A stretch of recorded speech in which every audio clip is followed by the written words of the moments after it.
What if I told you that the universe depends on you? The widely accepted conception of reality, according to Newton, is now being questioned. This perspective is based on separation, where you, as an individual, live in a physical world governed by certain physical laws, like gravity or thermodynamics. According to this view, the nature of the universe is independent and separate from you. However, with the arrival of quantum physics, things are changing. Although this change mainly manifests in the scientific realm, it's not something new in the spiritual world.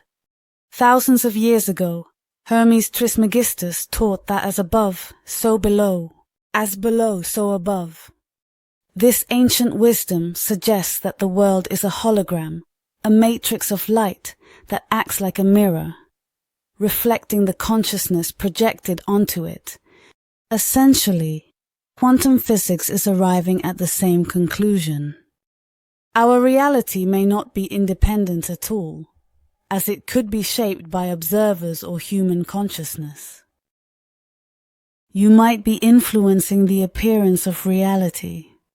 In quantum physics, the idea of a multiverse and infinite timelines is explored. Neville Goddard, in his book Thinking Fourth Dimensionally, theorized that the fourth dimension, from which our three-dimensional world is translated, contains all the possibilities of your life that could happen infinitely. In terms of quantum physics, Dr. Joe Dispenza suggests the existence of an infinite field of possibilities that contains all the outcomes you could experience in your life. This quantum field of infinite possibilities can be generally considered as the whole, as described in the book The Kybalion, based on the teachings of Hermes Trismegistus, thousands of years ago. In summary, if there is a field of infinite possibility that already contains all the possible outcomes of your life, determining which timeline you are currently experiencing, then time is simply a useful concept in the linear life we live in this three-dimensional reality. In higher dimensions, time doesn't exist. Everything that could be is already a fact. But you're here, living this limited life in this specific timeline. What determines this particular timeline for you among the infinite possibilities in the fourth dimension? This is where the Newtonian model is slowly crumbling, and we are gradually moving from separation to the awareness of unity. The quantum field responds to the consciousness that interacts with it through thoughts, feelings, and your state of being. This field is materializing that outcome or timeline for you that you've accepted for yourself through your state of being. Thoughts and feelings, what you believe about yourself, the mirror reflects it back to you. If you don't smile in the mirror, you won't see a happy face. The mirror depends on you for its reflections.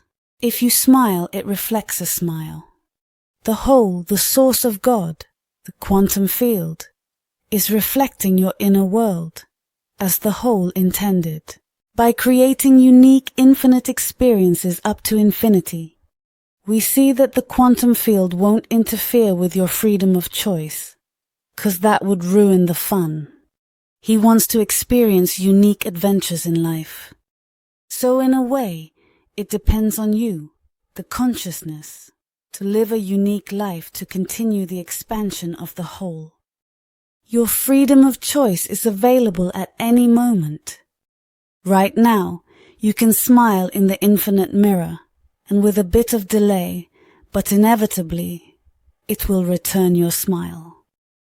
The delay is only in the three-dimensional world, as this experience is linear and must follow a series of events to bring about change in the mirror.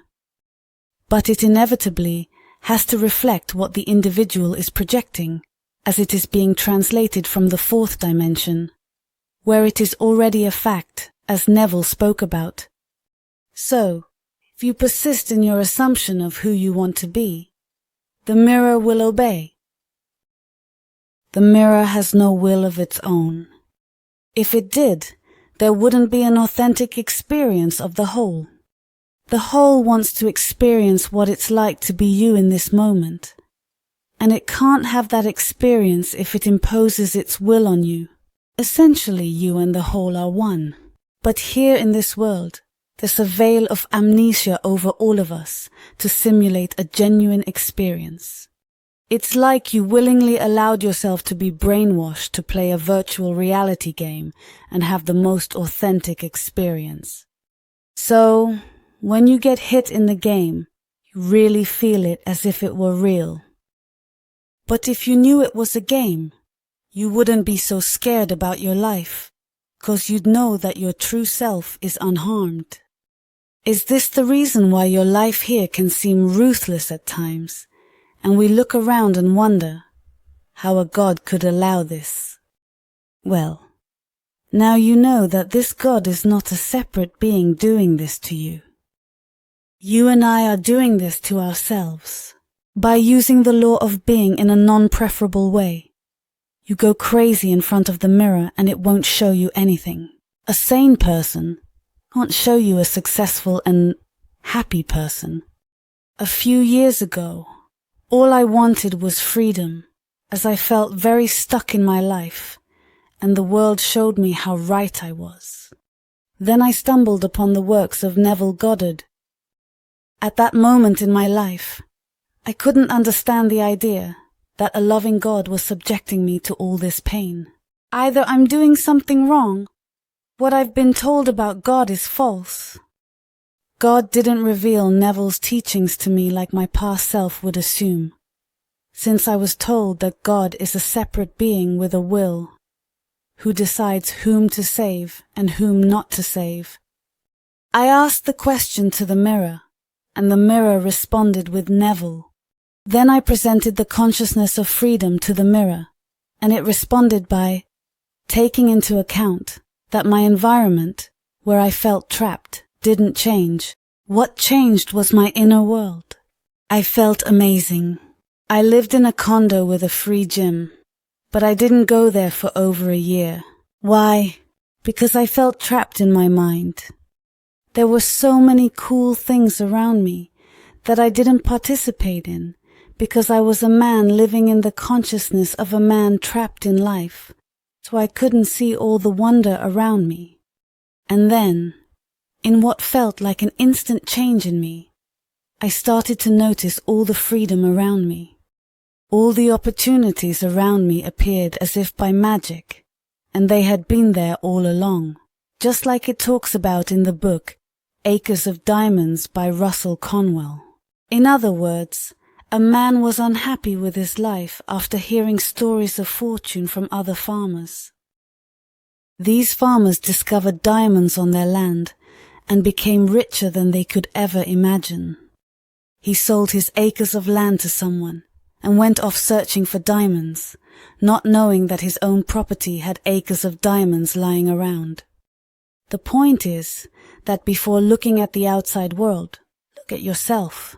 Who are you being right now? Are you a man trapped in life? Well, the mirror will reflect exactly that, and nothing more, since the mirror or the quantum field, God or the whole depends on you. You are the captain of your ship, the master of your destiny. I've experienced this change firsthand in my life. When I was trapped in life, I hated my job and longed for financial freedom. I started to project in the mirror that I was earning a luxurious, steady, and reliable income, doing something I loved with ease. And the mirror reflected back financial ease, a good life that I'm satisfied with now. If this video resonated with you, I invite you to like it and subscribe to our channel.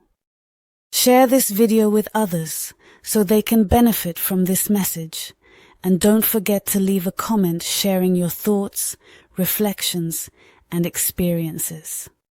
Thank you for watching and for joining us on this journey, and we look forward to seeing you in the next video. Blessings. Type I am powerful in the comments. Continue learning. Watch this video now.